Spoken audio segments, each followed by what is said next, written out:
It's another day, it's another PRS SE with a major electrical problem. Oh, we're going to talk about it today, right here on GearGasms.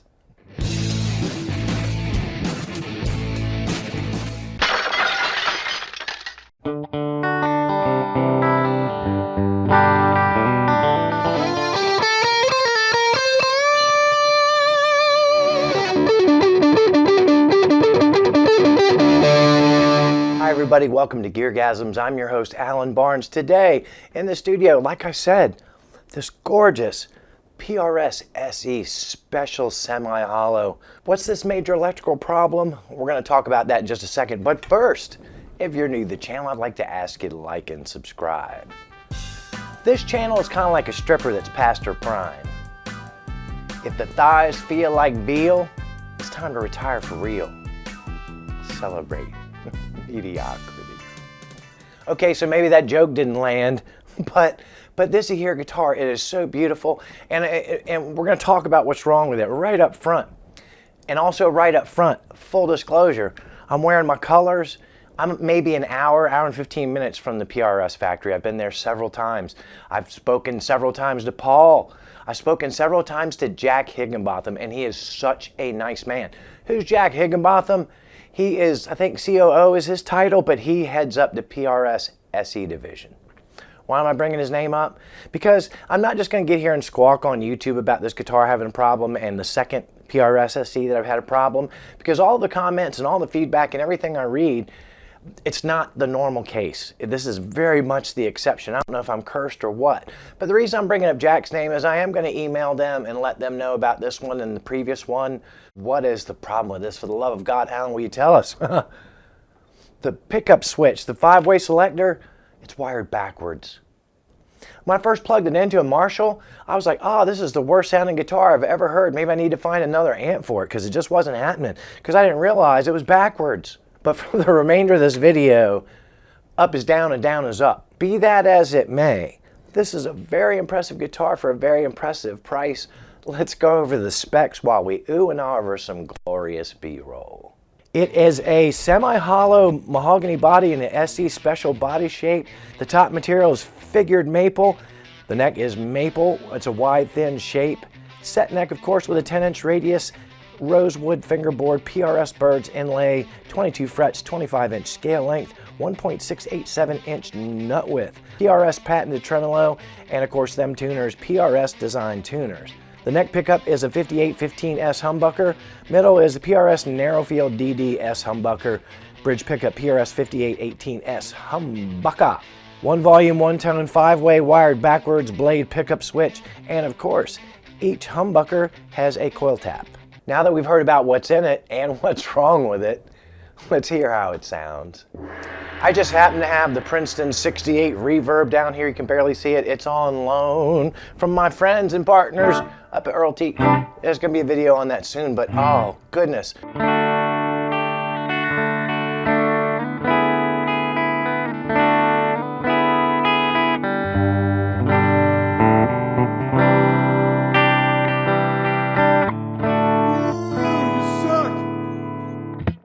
Just lovely. That is the bridge pickup, not at all ice picky. Nothing fancy, nothing to write home about, just a bridge pickup. Now, you get two flavors of what we would call the Strat position too. You get one with a humbucker and then you get one with a single. Right now we're doing humbucker, and remember, this narrow field pickup in the middle, it's no Jan Brady, it's no Strat middle pickup. This would be a traditional too.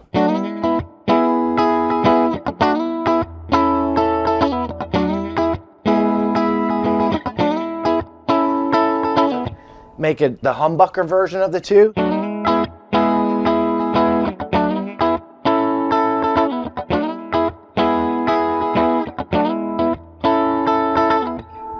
Very different. A little different. Very nice and strummy. And that has nothing to do with the semi-hollow, honestly. I'm not really feeling like I'm getting more of an acoustic-y.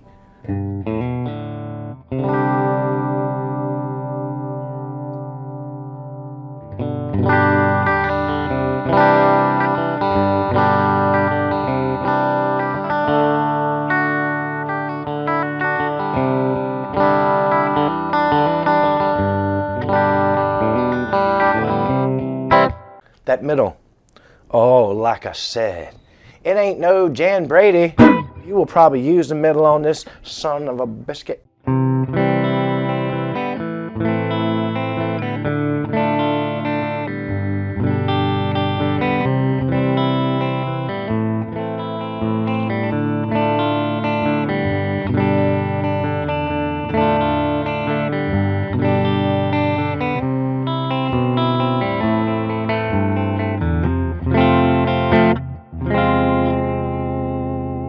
Position 4.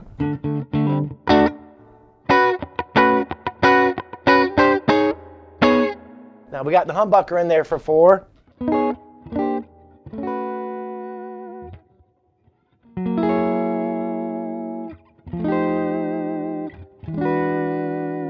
Oh, and I probably should stop and say, even on the SEs, PRS makes the best non-locking tremolo. PRS and Goto are my favorite. Not the best, my favorite. I just love the touch sensitivity. Way better than the Strat, I'll say that. That's with the double coil, number 4, and there's 4 with a single coil.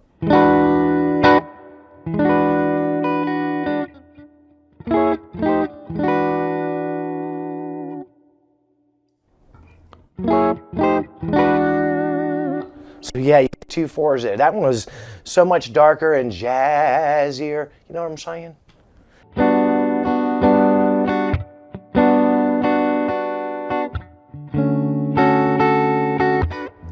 Oh, something about that middle pickup in this thing. Compression. I know it's a dumb word to use for a pickup. How does that work, Alan? I don't know, but it just feels like it's just, is that compression? Or is that aggression? I don't know what it is. Could be sexual. Depending on what you like, I ain't judging you. That humbucking neck.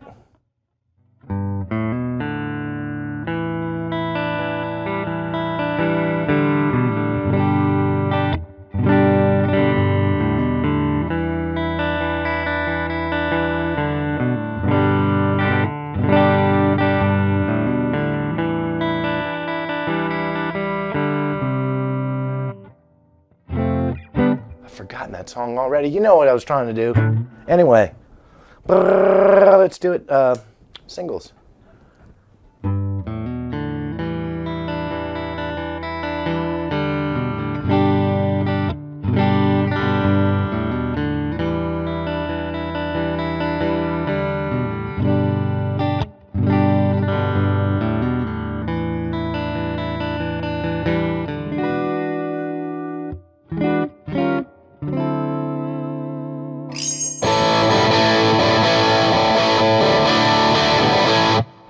Goodness gracious, we are crunching into the Mesa Boogie Oogie Oogie, the crunch channel.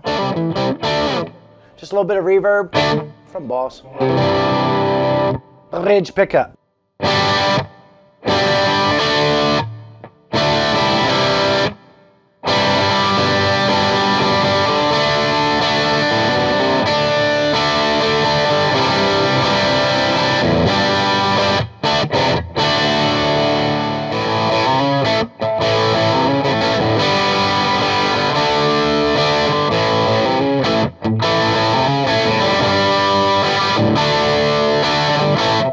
Position 2 with the humbucker.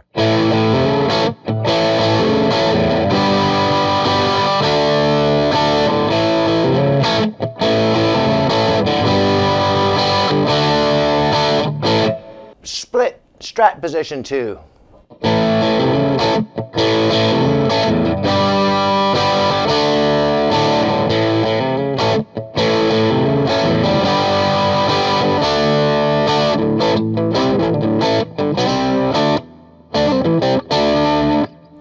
Now part of that mojo is coming from this not Jan Brady middle pickup.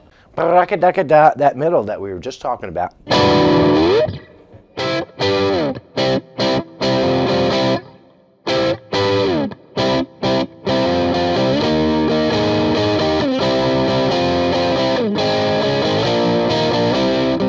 Four with a Humvee.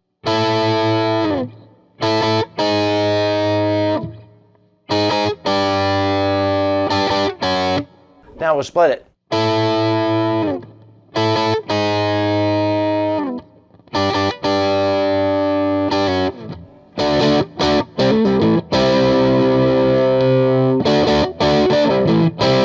See that extra beef? You can't get that extra beef out of a Strat. Neck pickup, kind of throaty.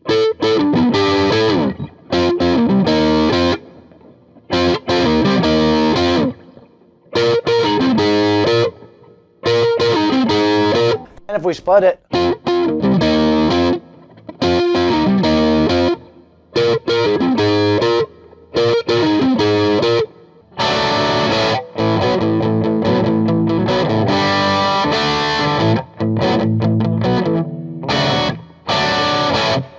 but yeah, it really speaks for that kind of shit. But does it pedal? Super overdrive without it.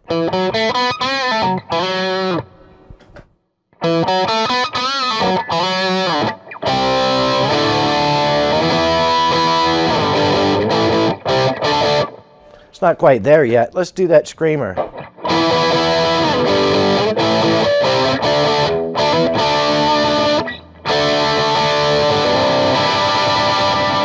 On skinny bop.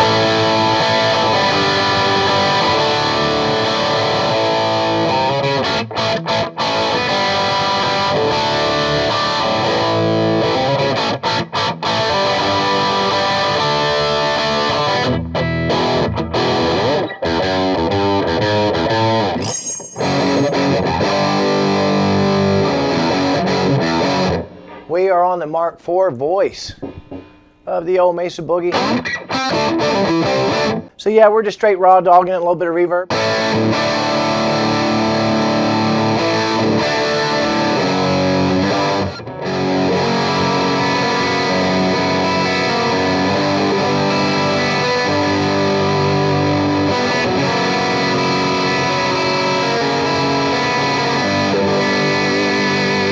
Let's push it. Super over.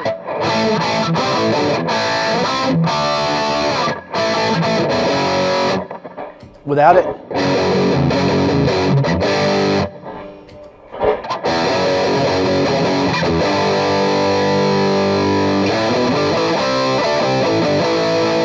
Let's hear the screamer.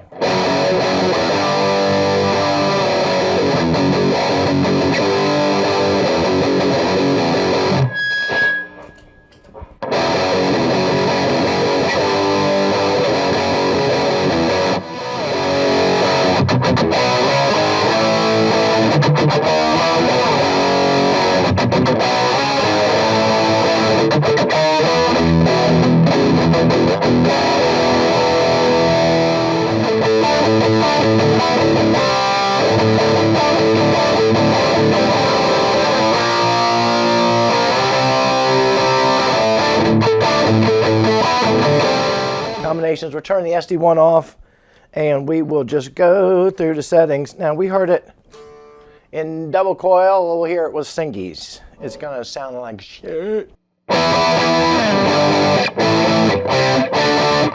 Single coil.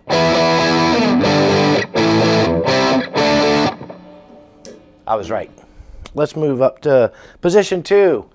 Strat position 2. Remember, this is upside down. With the humbucker. No, I don't love that.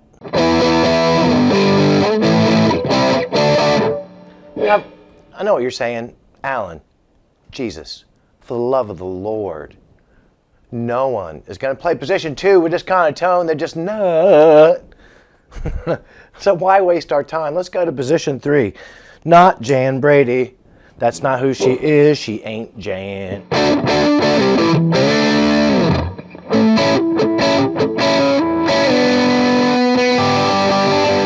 That is a lead tone.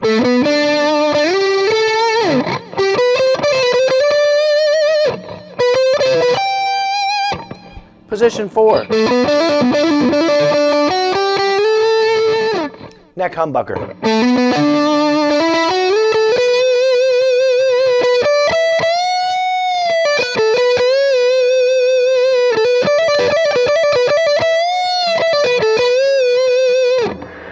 what did we learn today? We learned, by my math, there's 9 separate tones in the PRS SE semi-hollow. We also learned that those 9 very distinct tones in this guitar applied themselves very well across a wide array of clean, dirty, and high gain sounds. And finally, what I learned, and I'll share with you now, is that neck was perfect. Intonation was great. The nut was cut spot on. Tuning stability was great. I didn't have to touch the tuning for the entire shoot. That pickup switch, though.